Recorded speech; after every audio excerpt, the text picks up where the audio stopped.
Hello friends, आप सभी का बहुत बहुत स्वागत है आपके अपने चैनल बी टॉक्स पर। तो आज हम जिस स्टॉक को डिस्कस करने वाले हैं वो आईटी सेक्टर से बिलोंग करता है और पिछले कुछ टाइम में इसमें काफ़ी अच्छी रैली भी देखी गई है और इसने अपने इन्वेस्टर्स को काफ़ी बढ़िया प्रॉफिट भी बना के दिया है हिस्टोरिकली। जहाँ तक बात करें इनके शेयर होल्डिंग पैटर्न्स पर दोस्तों, तो इन्होंने काफ़ी बढ़िया बढ़िया प्रोमोटर्स ने इस कंपनी में अपनी शेयर होल्डिंग बना के रखी हुई है। हम उसके बारे में भी कुछ डिस्कस करेंगे। इसके साथ ही हम डिस्कस करेंगे कि कंपनी ने अपने क्वार्टरली और ईयरली रिजल्ट्स कैसे दिखाए हैं और इनके शेयर होल्डिंग पर भी हम पैटर्न डालेंगे। हम इनके जानेंगे कि सेंसेक्स के साथ कंपनी ने कैसा परफॉर्मेंस किया है और इनके सीएजीआर रिटर्न्स 10 साल और 5 साल में इन्होंने कैसे दिखाए हैं। आखिर में हम जानेंगे कि इनके कुछ सपोर्ट लेवल्स कैसे हैं। तो चलिए दोस्तों, जान लेते हैं कि हम आज किस कंपनी के बारे में जानने वाले हैं। हम बात करने वाले हैं माइंडट्री लिमिटेड के बारे में। ये आईटी सेगमेंट से बिलोंग करती है और काफ़ी एक बढ़िया स्टॉक निकल के आ रहा है पिछले कुछ टाइम में। तो चलिए without wasting any time let's begin. तो दोस्तों, जहां तक इनके मार्केट कैप पे नजर डालें तो ये निकल के आता है 19,546 करोड़ का, जो इसको एक आईटी सेक्टर में एक मिड कैप कंपनी बनाती है।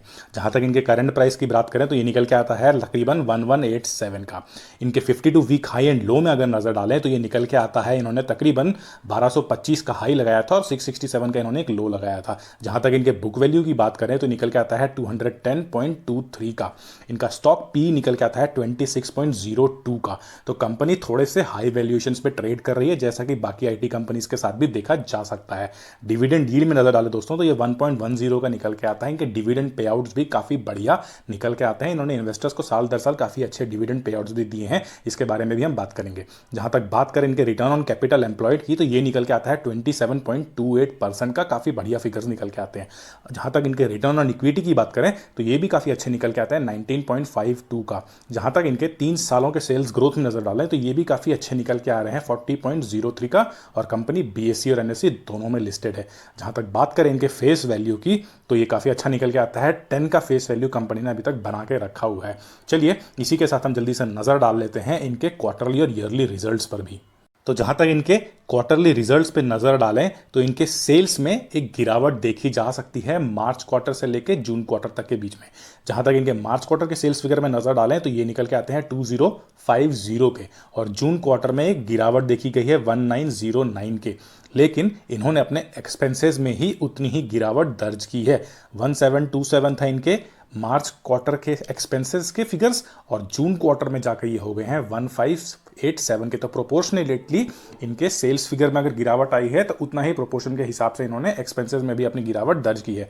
जहां तक बात करें इनके ऑपरेटिंग प्रॉफिट की तो यहां पर भी आपको गिरावट देखी जा सकती है। एक माइनर गिरावट है, 324 से घट के हो गए 322 के। ऑपरेटिंग प्रॉफिट मार्जिन में अगर नजर डालें तो यहां पर आपको एक बढ़ोतरी देखी जा सकती है 1% की। 16% से ये बढ़ के हो गया है 17% का। तो दोस्तों, सेल्स में गिरावट दर्ज की गई है, साथ ही साथ एक्सपेंसेस में भी उतनी ही प्रोपोर्शनेटली गिरावट दर्ज की है, जिस वजह से आपको ऑपरेटिंग प्रॉफिट मार्जिन में एक 1% की बढ़ोतरी देखी जा सकती है। जहां तक बात करें इनके प्रॉफिट बिफोर टैक्स की तो यहां पर एक बढ़ोतरी देखी जा सकती है, इजाफा देखा जा सकता है 261 से ये मार्च क्वार्टर में बढ़ के जून क्वार्टर में हो गया है 290 का। जहां तक बात करें इनके नेट प्रॉफिट की तो यहां पर भी आपको एक बढ़ोतरी ही देखने को मिल रही है, 206 से बढ़ के हो गए हैं 213 के। और ये बढ़ोतरी आपको इनके अर्निंग पर शेयर में भी नजर आ रही है, 12.53 से बढ़ के हो गया है 12.94 का। तो अर्निंग पर शेयर के हिसाब से भी कंपनी ने काफी अच्छा परफॉर्मेंस क्वार्टरली रिजल्ट्स में देखे जा सकते हैं। चलिए देख लेते हैं कि इनकी ईयरली रिजल्ट्स कैसे नजर आते हैं। तो दोस्तों, जहां तक इनके ईयरली फिगर्स में नजर डालें तो इनका सेल्स निकल के आता है 2019 का 7022 का, जिसमें एक अच्छा खासा इजाफा देखा जा सकता है 2020 में 7764 का। एक्सपेंसेस की अगर बात करें तो यहां पर भी आपको बढ़ोतरी ही दिख रही है, 5957 से बढ़ के हो गए हैं 6683 के। ऑपरेटिंग प्रॉफिट में अगर नजर डालें तो ये 1064 से बढ़ के हो गए हैं 1082 के। ऑपरेटिंग प्रॉफिट में अगर नजर डालें तो इसमें एक हल्की सी गिरावट देखी गई है, 15% से घट के हो गए हैं 14% के। तो जितनी मात्रा में सेल्स बढ़ी है उससे ज़्यादा मात्रा में इनके एक्सपेंसेस बढ़े हैं, जिस वजह से आपको ऑपरेटिंग प्रॉफिट मार्जिन में 1% की गिरावट देखी गई है। जहाँ तक बात करें इनके प्रॉफिट बिफोर टैक्स में तो ये 987 से घट के हो गए हैं 829 के। नेट प्रॉफिट में अगर नजर डालें तो यहां पर भी आपको एक गिरावट देखी गई है, 754 से घट के हो गए हैं 2020 में ये 631 के। जहाँ तक बात करें अर्निंग पर शेयर में, तो यहाँ पर भी एक आपको अच्छी खासी गिरावट देखने को मिल रही है। 45.93 2019 में थे, जो कि घट के 2020 में हो गए 38.33 के। लेकिन डिविडेंड पे आउट में नज़र डालिए दोस्तों, 72% था इनका 2019 में, लेकिन 2020 में आते आते इसमें एक भारी भरकम गिरावट देखी गई है 34% के। तो कंपनी के डिविडेंड पे आउट में गिरावट देखी गई है, उसका मतलब ये भी निकाला जा सकता है कि कंपनी का जो नेट प्रॉफिट है इसमें भी आपको एक गिरावट देखने को मिल रही है, जिस वजह से आपको डिविडेंड कंपनी पिछले साल के बराबर नहीं दे पाई है। लेकिन आप अगर हिस्टोरिकली देखें तो इनके जो डिविडेंड पे आउट है वो 40% और 32% का है। तो इन्होंने अपने हिस्टोरिकली जो ये डिविडेंड देते हैं उतना ही डिविडेंड इन्होंने 2020 में भी दिया है 34% का। 2019 में जो इन्होंने डिविडेंड पे आउट दिया है अपने इन्वेस्टर्स को वो थोड़े से अनएक्सपेक्टेड थे, बहुत ही ज़्यादा थे, जनरली इतने दिए नहीं जाते हैं। उस हिसाब से 72% एक आप ब्लिप मान सकते हैं, और एक अनएक्सपेक्टेड डिविडेंड पे आउट जिन्होंने 2019 में दिया था, हर बारी वैसा देना पॉसिबल नहीं है। ओवरऑल अगर आप देखें तो 2020 के डिविडेंड पे आउट भी काफ़ी अच्छे निकल के आ रहे हैं। चलिए इसी के साथ हम इनके की मैट्रिक्स पर भी नज़र डाल लेते हैं। तो दोस्तों जहाँ तक बात करें सेक्टर के पी की, तो ये निकल के आ रहा है 22.73 का, और सेक्टर का पी भी निकल के आ रहा है 5.65 का। और अगर हम नज़र डालें कंपनी के पी रेशो और पीबी रेशो में, तो ये निकल के आता है 30.92 का और 6.18 का। तो जाहिर सी बात है कंपनी आपको हाई वैल्यूएशंस में मिल रही है। करंट सिनेरियोज को भी अगर देखें, करंट इकोनॉमिक सिचुएशंस को भी देखें, तो उस हिसाब से भी कंपनी ने अच्छा परफॉर्म किया है। आईटी सेक्टर की कंपनी है, बहुत ज़्यादा इफेक्ट इनको इस सिचुएशंस का नहीं हुआ, थोड़ा बहुत ज़रूर इफेक्ट नज़र आ रहा है, लेकिन बहुत ज़्यादा ड्रेस्टिक इम्पैक्ट इनके बिजनेस मॉडल पर नहीं पड़ रहा है। उस हिसाब से भी ओवरऑल भी अगर देखा जाए तो कंपनी थोड़े से हाई वैल्यूएशंस में बिल्कुल नज़र आ रही है। लेकिन जहाँ तक बात करें डिविडेंड यील्ड की, तो सेक्टर का डिविडेंड यील्ड निकल के आता है 1.44% का, और कंपनी का डिविडेंड यील्ड निकल के आ रहा है 1.09 का। और जैसे कि हमने हिस्टोरिकली भी देखा है, कंपनी काफ़ी अच्छे डिविडेंड पे आउट्स अपने इन्वेस्टर्स को बना के दे रही है। बात करें अगर एनालिस्ट की, तो 42% एनालिस्ट इसमें आपको बाय का कॉल दे रहे हैं। हमें भी लगता है कि कंपनी काफ़ी अच्छा परफॉर्म कर रही है, और आगे आने वाले टाइम पर भी इनका एक अच्छा पोटेंशियल नज़र आ रहा है। कंपनी काफ़ी अच्छा परफॉर्म करके दिखाएगी और इन्वेस्टर्स को उसी हिसाब से अच्छा इन रिटर्न्स भी बना के देगी। चलिए बात कर लेते हैं इसी के साथ इनके कुछ ग्रोथ फैक्टर्स पर भी। तो दोस्तों अगर इनके हम ग्रोथ फैक्टर्स पे नज़र डालें तो काफ़ी बढ़िया आंकड़े इन्होंने बना के दिए हैं। जहाँ तक बात करें हम इनके सेल्स ग्रोथ की, तो काफ़ी अच्छे फिगर्स निकल के आते हैं। पिछले एक साल में इन्होंने तकरीबन 8.63 के सेल्स ग्रोथ दिखाए हैं, जो कि 3 सालों में बढ़ के हो जा रहे हैं 14% के। 5 सालों में ये हो जा रहे हैं 16.86 के, और 10 सालों में ये हो जा रहे हैं 19.61 के।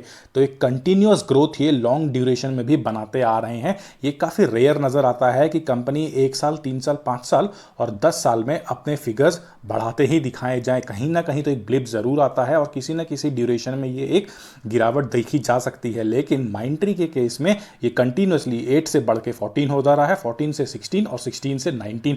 तो कंपनी एक कंटिन्यूअस ग्रोथ दिखाते आ रही है।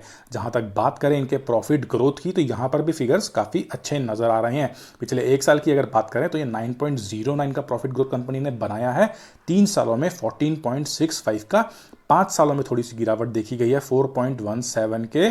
थोड़ी नहीं, अच्छी खासी गिरावट इनके प्रॉफिट ग्रोथ में नजर आई है, लेकिन 10 सालों में वापस ये कैचअप कर रहे हैं और 11.42% का ये प्रॉफिट ग्रोथ दिखा रहे हैं।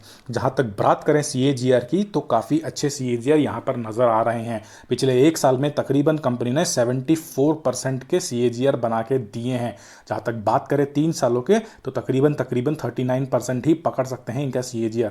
5 सालों में 11.85 यानी 12% का ही आप पकड़ सकते हैं, और 10 सालों में तकरीबन 25% के CAGR कंपनी ने इन्वेस्टर्स को बना के दिए हैं। जहां तक बात करें रिटर्न ऑन इक्विटी की, तो ये भी काफ़ी अच्छे नज़र आ रहे हैं। लास्ट ईयर में तकरीबन 19.52 के, 3 सालों में 21.93 सेम रहता है इनका, 5 सालों में भी 21.46 का, और 10 सालों में 23.03 का रिटर्न ऑन इक्विटी कंपनी ने दिखाए हैं। तो काफ़ी अच्छे इनके ग्रोथ फैक्टर्स भी नज़र आ रहे हैं। चलिए इसी के साथ हम बात कर लेते हैं इनके सेंसेक्स के साथ आखिर परफॉर्मेंस कैसा नज़र आ रहा है। तो दोस्तों सेंसेक्स के साथ स्टॉक का जो रिटर्न है वो चार्ट आपके सामने है, और जहां तक हम देख सकते हैं कि नियर टर्म फ्यूचर में 1 डे से लेके 3 मंथ के बीच में कंपनी ने थोड़ी एक नेगेटिविटी दिखाई है। अंडरस्टैंडेबल है करंट इकोनॉमिक सिचुएशंस को देखते हुए। लेकिन जहां तक बात करें इनके 6 मंथ्स और वन ईयर के रिटर्न की, तो काफ़ी बढ़िया फिगर निकल के आ रहे हैं। 1 ईयर में सेंसेक्स ने आपको -7.67 के रिटर्न दिए हैं, लेकिन कंपनी आपको 39.09 के रिटर्न दिखा रही है। जहां तक बात करें 2 ईयर्स की, तो 2 सालों में भी कंपनी ने नेगेटिव रिटर्न दिखाए, काफ़ी भारी भरकम नेगेटिव रिटर्न है। जहां पर सेंसेक्स ने आपको नेगेटिव रिटर्न दिए 79% के, वहीं पर माइंट्री आपको बना के दे रही है लगभग -70% के रिटर्न। तो 2 सालों में कंपनी ने का बिल्कुल भी अच्छा परफॉर्मेंस नहीं दिया है। लेकिन जहां तक बात करें हम 3 सालों की, तो स्टोरी कंप्लीटली चेंज हो जा रही है। सेंसेक्स आपको रिटर्न दे रहा है 20.20% का पॉजिटिव रिटर्न, लेकिन कंपनी आपको बना के दे रही है 351.73 के ज़बरदस्त रिटर्न। जहां तक बात करें 5 सालों की, तो ये स्टोरी जारी रहती है। सेंसेक्स आपको दे रहा है 48.09% के रिटर्न, लेकिन माइंट्री आपको दे रही है 1440 के ज़बरदस्त मल्टी बैगर रिटर्न दोस्तों। और यही सिलसिला जारी है इनका 10 सालों में भी। 10 सालों में इन्होंने आपको बना के दिए हैं 1087.50 के। तो इन्होंने मीडियम से लॉन्ग टर्म पे टाइम पे इन्वेस्टर्स को बिल्कुल भी निराश नहीं किया है, जबकि मल्टी बैगर रिटर्न्स इन्होंने इन्वेस्टर्स को बना के दिए हैं। तो सेंसेक्स के साथ भी अगर हम देखें तो ओवरऑल कंपनी ने काफ़ी अच्छा परफॉर्मेंस किया है नियर टर्म और 2 साल के अगर हम पीरियड जोन को छोड़ दें तो। चलिए इसी के साथ हम बात कर लेते हैं कि इन्वेस्टर्स को इन्होंने एक्चुअली सीएजीआर के हिसाब से 10 सालों में और 5 सालों में कितने रिटर्न्स निकाल के दिए हैं। तो दोस्तों जहां तक बात करें इनके 10 सालों के सीएजीआर के, तो ये निकल के आते हैं 24.89 का। 24.89 का। तो इन्वेस्टर अगर 10 सालों के लिए 1 लाख रुपए लगा के कंपनी में छोड़ देता है, माइंट्री में छोड़ देता है, तो उनको 10 सालों के बाद एक फाइनल अमाउंट मिलता है 9,23,159 का। काफ़ी बढ़िया फिगर आपको माइंट्री बना के दे रही है लंबे ड्यूरेशन में, जो हमने अपने पिछले भाग में भी देख चुके हैं। जहां तक बात करें इनके ओवरऑल परसेंटेज की, तो ये निकल के आता है 823.16 का, जो कि आपके इनिशियल इन्वेस्टमेंट 1 लाख में एक बढ़ोतरी दिखाता है, एक इजाफा दिखाता है 8,23,159 का। तो कंपनी आपको मिड टर्म से लॉन्ग टर्म में काफ़ी बढ़िया अमाउंट बना के दे रही है। चलिए बात कर लेते हैं 5 साल में ये कैसा निकल के आता है। जहां तक बात करें 5 सालों की, तो इनका सीएजीआर निकल के आता है 11.85 का। और इन्वेस्टर अगर 5 सालों के लिए कंपनी में इन्वेस्टेड रहता है with an initial investment of 1 lakh, तो उनको एक फाइनल अमाउंट मिलता है 1,75,057 रुपीज़ का, जो कि एक ओवरऑल इंक्रीज है आपके अमाउंट में तकरीबन 75,057 का, with an overall percentage of 75.06। तो 5 सालों में और 10 सालों में कंपनी ने अपने इन्वेस्टर्स को काफ़ी अच्छे रिटर्न्स बना के दिए हैं, ये हम यहाँ पर देख सकते हैं। चलिए इसी के साथ हम इनके शेयर होल्डिंग पैटर्न पर भी नज़र डाल लेते हैं और देखते हैं कि कैसे कैसे बढ़िया और बड़े प्रोमोटर्स इसमें अपना पैसा लगा रहे हैं, कंपनी में अपना भरोसा दिखा रहे हैं। तो दोस्तों अगर हम इनके प्रोमोटर होल्डिंग में नज़र डालें तो काफ़ी इंटरेस्टिंग चीज़ नज़र आती है। पिछले साल मार्च और जून के क्वार्टर में ये निकल के आते हैं ओनली 13.32 और 13.30, लेकिन इसमें एक एक्सपोनेंशियल ग्रोथ देखा जा रहा है। सितंबर क्वार्टर 2019 में 73.76 का, दिसंबर क्वार्टर में जाके ये हो गया है 73.64, और फिर मार्च क्वार्टर 2020 में हो गया है 74.11 और 73.48 जून क्वार्टर में। तो यहाँ पर एक कांस्टेंट स्टेबिलिटी नज़र आ रही है, लेकिन यहाँ से एक एक्सपोनेंशियल ग्रोथ आपको देखने को मिल रहा है। तो 2019 से 2020 तक आते आते प्रोमोटर होल्डिंग काफ़ी ज़्यादा कंपनी में बढ़ चुकी है। तो जहां तक बात करें हम म्यूचुअल फंड होल्डिंग्स की, तो यहां पर भी आपको एक अच्छे फिगर्स दिख रहे हैं। मार्च क्वार्टर में था 9.02 का, जो कि जून क्वार्टर में 2019 में गिर के हो गया है 7.06 का। तो यहां पर भी आपको एक गिरावट देखने को मिल रही है। तो अगर आप देखें तो प्रोमोटर होल्डिंग में काफ़ी अच्छी एक बढ़ोतरी देखी गई है, लेकिन म्यूचुअल फंड होल्डिंग्स में पिछले साल के कंपैरिजन में एक गिरावट देखी गई है। लेकिन अगर आप नोट करें तो मार्च क्वार्टर 2020 में थे ये 3.67 के, लेकिन जून क्वार्टर में ये बढ़ के हो गए हैं 4.71 के।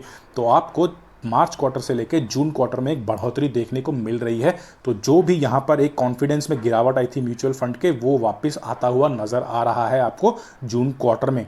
चलिए इसी के साथ हम नज़र डालते हैं कि डोमेस्टिक इंस्टीट्यूशनल होल्डिंग्स कैसी नज़र आ रही है। तो यहाँ पर आपको भी सेम चीज़ नज़र आ रही है। 11.13% था इनका मार्च क्वार्टर 2019 में, और अभी जून क्वार्टर में ये हो गए हैं 7.88 के। तो आपको पिछले क्वार्टर से जून क्वार्टर में आते आते यहाँ पर आपको एक अच्छा खासा बढ़ोतरी देखने को मिल रहा है।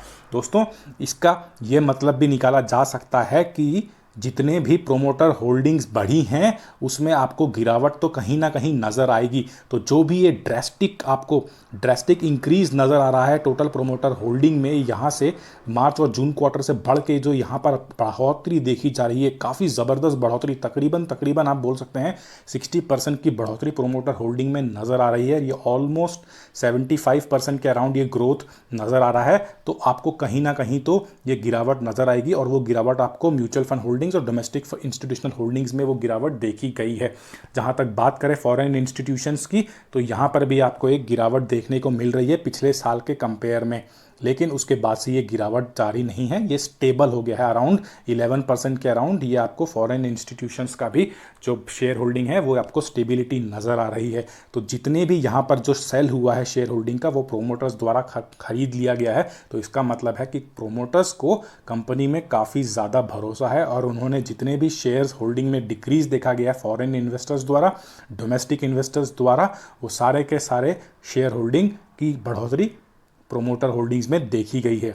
चलिए बात कर लेते हैं कि रिटेल इन्वेस्टर्स का रुझान कंपनी की तरफ कैसा रहा है। तो यहाँ पर भी आपको पिछले साल के कंपेयर में अगर आप देखें तो बहुत अच्छी गिरावट नज़र आ रही है। यहाँ पर तकरीबन पिछले साल 42.16 था जून क्वार्टर में, और मार्च क्वार्टर में था 36.28 का, और इसमें एक शार्प डिक्लाइन नज़र आया है 10.13 का, और उसके बाद ये स्टेबिलिटी दिखाई दे रही है। तो जितनी भी शेयर होल्डिंग में कमी आई है बाकी पार्टीज़ के द्वारा, वो सारे की सारी शेयर होल्डिंग्स बढ़ोतरी देखी गई है प्रोमोटर होल्डिंग में। चलिए इसी के साथ हम बात कर लेते हैं कि इसमें कौन से मेजॉरिटी शेयर होल्डिंग किन्होंने कैसे कैसे बना के रखी हुई है। तो फ्रेंड्स, जैसे कि हमने इनके शेयर होल्डिंग पैटर्न में देखा कि फॉरेन इन्वेस्टर्स और डोमेस्टिक इन्वेस्टर्स द्वारा कंपनी के शेयर होल्डिंग पैटर्न में एक अच्छा खासा डिक्लाइन नज़र आ रहा है, लेकिन नोट करने वाली बात यह थी कि प्रोमोटर होल्डिंग्स द्वारा भी उतना ही इंक्रीज नज़र आया है। पिछले साल में प्रोमोटर होल्डिंग्स कम थी और उसमें ड्रास्टिक इंक्रीज हुआ, तकरीबन 60% का शेयर होल्डिंग में प्रोमोटर्स द्वारा इंक्रीज दिखाया गया। तो हम देखते हैं अभी कि यहाँ पर डोमेस्टिक इन्वेस्टर्स ने कौन से ऐसे म्यूचुअल फंड्स हैं जिन्होंने कंपनी में अपना इन्वेस्टमेंट बनाया हुआ है। जहाँ तक बात करें तो इसमें नाम नज़र आता है यूटीआई इक्विटी फंड का, Mirae Asset emerging blue chip fund जो उनकी एक स्कीम है मिरे फंड हाउस के द्वारा, उसमें भी एक कंटिन्यूअस इंक्रीज नज़र आ रहा है। अगर हम देखें सितंबर क्वार्टर 2019 में तो ये था 1.25 का, उसके बाद नेक्स्ट क्वार्टर में ये हो गया है 1.86 का, उसके बाद 1.89 का, और अभी 2020 के जून क्वार्टर में ये बढ़ के हो गया है 2.27 का। तो Mirae Asset emerging blue chip fund द्वारा इसमें कंटिन्यूअस अपनी शेयर होल्डिंग बढ़ाई जा रही है। यहाँ पर आपको एल&टी म्यूचुअल फंड के द्वारा भी शेयर होल्डिंग पैटर्न दिख रहा है, और फ्रैंकलिन टेम्पल्टन ने भी अपना इसमें एक शेयर होल्डिंग बनाने की कोशिश की गई है। जहाँ तक बात करें हम फॉरेन इन्वेस्टर्स की, तो यहाँ पर नाम नज़र आ रहे हैं नालंदा इंडिया फंड लिमिटेड का, अमांसा होल्डिंग प्राइवेट लिमिटेड द्वारा भी यहाँ पर शेयर होल्डिंग बढ़ाई गई है। Nalanda India equity fund, Vanguard total international stock index fund, यहाँ पर भी आपको एक बढ़ोतरी देखने को मिल रही है। चलिए बात कर लेते हैं कि कौन से प्रोमोटर्स ने इसमें अपनी शेयर होल्डिंग बना के रखी हुई है। तो एक बहुत ही बड़ा नाम नज़र आ रहा है इसमें लार्सन एंड टुब्रो लिमिटेड का। इन्होंने यहाँ पर एक अच्छी खासी शेयर होल्डिंग कंपनी में बना के रखी हुई है। सुब्रोटो बागची जी ने भी अपनी इन्वेस्टिंग दिखाई है, और यहाँ पे एन कृष्ण कुमार, सुष्मिता बागची, एन पार्थसारथी और LSO investment private limited foreign promoter company, इन्होंने भी अपनी यहाँ पर एक शेयर होल्डिंग बना के रखी हुई है। रोस्टो रावणन, तो यहाँ पर प्रोमोटर्स जितने भी शेयर होल्डिंग डिक्लाइन देखा गया था डोमेस्टिक और फॉरेन इंस्टीट्यूशंस द्वारा, वहाँ पे तकरीबन उतना ही शेयर होल्डिंग की बढ़ोतरी आपको लार्सन एंड टुब्रो के द्वारा भी दिखाई जा रही है। तो दोस्तों ये तो बात हो गई इनके शेयर होल्डिंग पैटर्न की। अभी चलिए डिस्कस कर लेते हैं कि हमको यहाँ पर न्यू एंट्री किन पोजीशंस में लेनी चाहिए। तो चलिए दोस्तों इसी के साथ जान लेते हैं कि कंपनी के प्राइस मूवमेंट्स कैसे नज़र आ रहे हैं। जहां तक बात करें आज के चार्ट पर, तो इन्होंने एक लो लगाया तकरीबन आज के दिन का 1170 का, और हाई लगाया तकरीबन 1194 का, और एक डाउनसाइड भी कंपनी में देखने को मिल रहा है तकरीबन 8 रुपये का, और रिटर्न तकरीबन नेगेटिव दिख रहा है 0.66 का। नज़र डाल लेते हैं इनके 1 मंथ के प्राइस चार्ट पर, और इन्होंने लो कौन सा लगाया दोस्तों। लो इन्होंने लगाया 1093 का, और हाई इन्होंने लगाया है तकरीबन 1225 का, और रिटर्न इन्होंने तकरीबन 1 महीने में बना के दे चुके हैं 2.71 का। अगर हम यही बात नज़र डालें इनके 1 ईयर के उसमें, तो दोस्तों इन्होंने जो 1 मंथ का हाई लगाया था 1225 का, वो हाई इनका 1 ईयर का हाई है। और इन्होंने जो लो लगाया था वो तकरीबन 667 का एक लो लगाया था, और 1 साल में ये इन्वेस्टर्स को तकरीबन 73.84 के रिटर्न्स ऑलरेडी बना के दे चुके हैं। जहाँ तक बात करें इनके 5 ईयर के चार्ट पे दोस्तों, तो इन्होंने एक लो लगाया था 388.37 का और हाई इन्होंने 1 मंथ का ही जारी है 1225 का। तो कंपनी अपने हाई के काफ़ी करीब है दोस्तों, और इन्होंने एक 5 ईयर में रिटर्न बना के दिया है 81.98 का। जहाँ तक इनके मैक्सिमम हिस्टोरिकल चार्ट पे नज़र डालें तो कंपनी का लो था तकरीबन 43.79 का और हाई इनका जारी है 1225 का। तो 1225 इनका एक हिस्टोरिकल हाई है जो इन्होंने इसी 1 मंथ के ड्यूरेशन में ही बनाया है, और कंपनी ने मैक्सिमम हिस्टोरिकल रिटर्न्स बना के दिए हैं 687.44 के। तो दोस्तों कंपनी ने काफ़ी अच्छी रैली दिखाई है पिछले कुछ सालों में, और ये जो इनका परफॉर्मेंस है ये आगे आने वाले टाइम में भी जारी रहेगा, ऐसा हमको लग रहा है। तो इसी के साथ हम जान लेते हैं कि कौन से ऐसे सपोर्ट लेवल्स हैं जिस पे आप एक नई पोजीशंस कंपनी में बना सकते हैं। तो जो हमको सबसे पहला लेवल नज़र आ रहा है दोस्तों, वो नज़र आ रहा है 1173 का। आप इसमें एक एंट्री पोजीशन बना सकते हैं। दूसरा जो नज़र आ रहा है वो हमको नज़र आ रहा है 1159 का, और तीसरा जो हमको नज़र आ रहा है वो है 1135 का, और फोर्थ एंड लास्ट नज़र आ रहा है हमको 1110 का। तो इन चारों पोजीशंस पे आप नज़र बनाए रखें और इसमें एक अपनी नए पोजीशंस आप बना सकते हैं। चलिए इसी के साथ हम नज़र डाल लेते हैं कि कहाँ पर आप अपनी एक हल्की फुल्की प्रॉफिट बुकिंग कर सकते हैं। तो जो हमको पहला लेवल नज़र आता है वो नज़र आ रहा है 1198 का, और जो दूसरा लेवल नज़र आ रहा है वो नज़र आ रहा है 1208 का, और जो तीसरा लेवल जहां पर आप अपनी प्रॉफिट बुकिंग कर सकते हैं वो नज़र आ रहा है 1233 का, और फोर्थ एंड लास्ट लेवल जहां पर आप अपनी एक प्रॉफिट बुकिंग कर सकते हैं वो नज़र आ रहा है 1257 का। लेकिन अगर हम कन्वेस्टर का कंजर्वेटिव बायर की नज़रिए से देखें तो हमको जो कंजर्वेटिव बाइंग लेवल नज़र आ रही है जहां पर आप अपनी एक लॉन्ग टर्म के लिए पोजीशन बना सकते हैं वो नज़र आ रही है 1093 का। तो दोस्तों ये लेवल काफ़ी सही लेवल नज़र आ रहा है जहाँ पर आप एक लॉन्ग टर्म के लिए एक बाइंग पोजीशन बना सकते हैं। कंपनी अपनी इंट्रिंसिक वैल्यू से काफ़ी नीचे चल रही है, तो जहाँ पर आपको एक अच्छा बाइंग अपॉर्चुनिटी कंपनी ऑलरेडी बना के दे रही है, और कंपनी ओवरबॉट जोन पर भी नज़र नहीं आ रही है। इंट्रिंसिक लेवल भी इनका अच्छा ही नज़र आ रहा है, और कंपनी बहुत ज़्यादा हाई वैल्यूएशंस, हाई पीई और हाई पीबी वैल्यूज़ में भी नज़र नहीं आ रही है। तो एक नए बाइंग पोजीशंस बनाने के लिए अच्छे लेवल्स हमको नज़र आ रहे हैं। आशा करते हैं आपको हमारा आज का वीडियो काफ़ी पसंद आया होगा और आप इसे एक बड़ा थम्स अप देंगे। तो दोस्तों अगर आपको वीडियो पसंद आता है तो आप इसमें फ्रेंड्स एंड रिलेटिव्स के साथ भी शेयर करें और उन्हें भी सब्सक्राइब करने के लिए बोलिए, ताकि ऐसे ही अच्छे वीडियोज़ का लाभ वो भी उठा सकें। तो आज के लिए इतना ही। थैंक यू, धन्यवाद, जय हिंद।